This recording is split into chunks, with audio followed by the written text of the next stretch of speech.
just provided a lot of enjoyment to our family through the years. We've had him almost 7 years, and never had any trouble with him or anything. He's always pretty good temperament.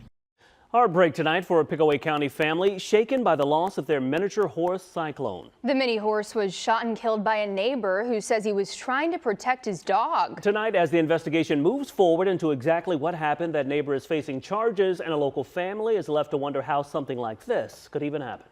My wife came home and found the horse, was unsure of what had happened, and then started looking at things and realized that he'd been shot right in his pen, laying there, right by his feed bucket, that somebody had shot him. Matt Hay still trying to wrap his head around it. His family's beloved miniature horse, Cyclone, gone.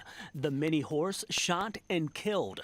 The families had the horse for about 7 years. Didn't know what was going on or anything like that, so of course my girls and my wife were scared, and I wasn't home. They were frightened, didn't know what was going on. Investigators say it turns out his Williamsport neighbor, Kyle Hansen, was the shooter, now facing animal cruelty charges in connection with the incident, turning himself in to Pickaway County deputies after word of Cyclone's shooting started to spread on social media. Before this, I'd never met him or didn't know anything about him. That neighbor told investigators that his dog had gotten loose and was yelling like it was being hurt.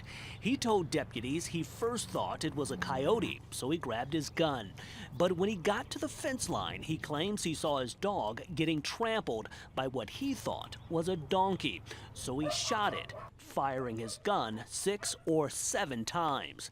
I feel like that in that situation, your dog was on my property, in with my animal, and certainly had no right to attack my animal or kill my animal because your dog was somewhere it shouldn't have been. Hayes says his wife and daughters are heartbroken by it all, stressing it all could have been avoided. It shouldn't have ever happened. The horse was in a pen.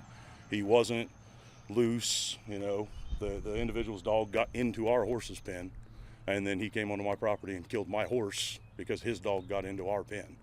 The whole situation is, obviously sad, but also just so unnecessary.